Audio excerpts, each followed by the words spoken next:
Oh, we are back, and so is this guy. Karl Anthony Towns showed up in a major way.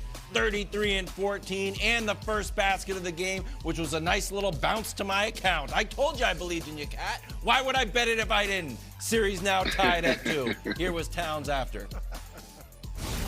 When I caught the ball, I just, like John said, I was angry. So just a bunch of rage and trying to find ways to just dominate regardless of what they throw, double, triple, quadruple. Coach comes on the court and guards me as well. I don't care. Just find ways to put the ball in the bucket. Let's go. That's what I'm talking about, Antoine. Doesn't care if the coach comes on. I would care. It's a technical foul, but I like the sentiment. Does Cat playing with a bunch of rage scare you, Antoine? You had the Grizz. Well, let me say this. Let me address this first. All of a sudden now, Cat, you got a voice. You got a press conference. Obviously, game 3, you play bad. You don't want to talk. No comment. You get 33-14. You get all the great comments in the world. So I don't like that part of it. If you're gonna be a superstar, be a superstar in this league. Take the good with the bad. He responded, so I'm gonna pay respects to that. He responded to where a superstar is supposed to respond in this league. Great performance to get this series tied back up. But I go back to a comment that I said in the beginning about this series. This is a bad matchup for Memphis. This is a matchup that they even want to see. It's a team that's young, that's just as athletic as they are. They got multiple guys who can put the ball in the basket. So I said this is going to be a 6-7 game series, and that's what it's going to be. I think Memphis gets out this series, even if it takes 7 games. But in order for them to win this series, some guys have got to step up. And this team, the Memphis plays about 10 people on this team. But Jaren Jackson Jr. is playing horrible this series. He's shooting 37% from the field, 31 from the 3. Then the Anthony Milton, a guy that they rely on too as well, has been terrible, 16 and 14% from the three-point line. Those guys have got to get better. I like the adjustment that they made, going small, taking Steven Adams out the lineup. Brandon Clark has been terrific this series and gave him a lot of energy. Xavier Tillman in short minutes has been good. But they got to. This is a team that relies on 10 people. That 21-2 was not a joke. They're one of the few teams in this league that relies on 10 people to play well. And Ja has to get out of foul trouble. You can't be the leader of this team and every game you're in foul trouble and you're guarding Patrick Beverley.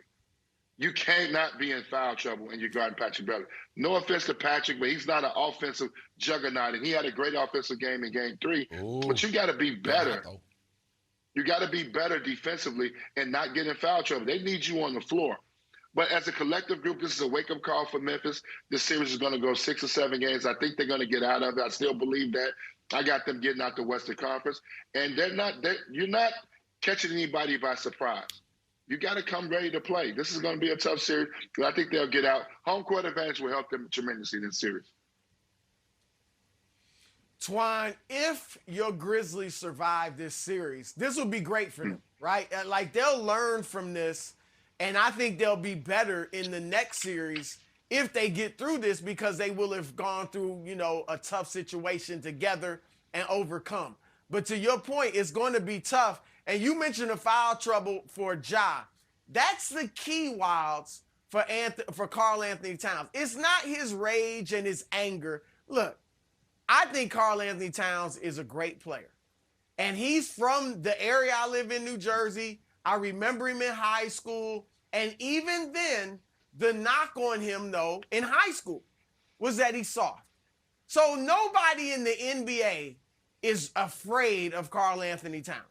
Nobody in Memphis is like, oh, my gosh, he's enraged now. He's so ferocious. He's going to have to beat people with his skill and his ability. And the way he can do it is staying out of foul trouble. That's been his problem. He led the NBA in fouls per game this year, and that's what hinders him. Game 1, only 3 fouls, 29 and 13. Games 2 and 3, 5 fouls each, he struggles.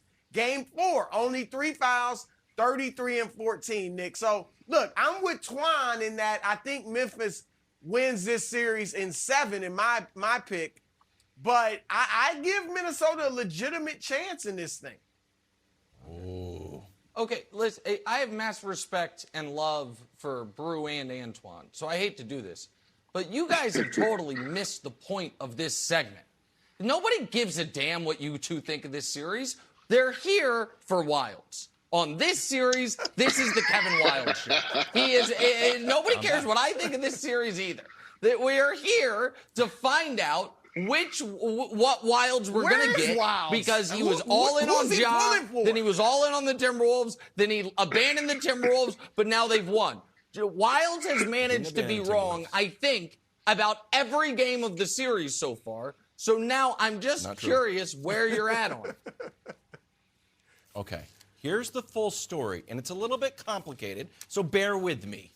I've been in on Ja the whole time. I got a little too excited about the Wolves in the play-in game. Everyone went against them, so I called the upset alert with the Wolves. I tried to go back to Ja, and Ja said, no, you switched up, stay over there. I said, please. He said, you switched up, stay over there. So I'm stuck here. And then the Wolves gave up a huge lead. I said, this is the worst day of being a Minnesota Timberwolves fan in my entire life. But guess what? Oh, just like the Bud list.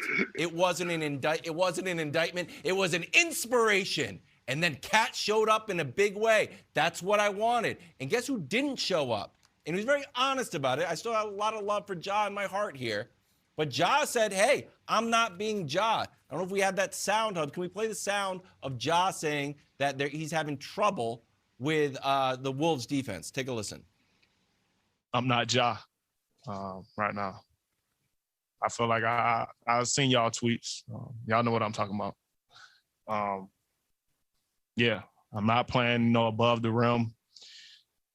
Most of the time when I go to the rack, I'm getting bumps, all this. I just got to, worry about, finishing the bucket instead of, worrying about, the guys with stripes on.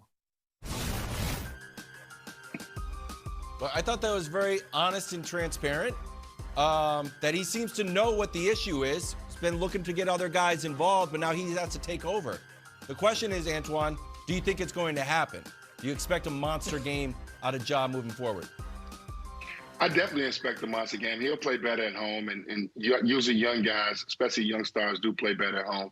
But I like the fact that he took ownership of it. He knows he's not playing up to his capabilities and not finishing at the basket, so that speaks volumes.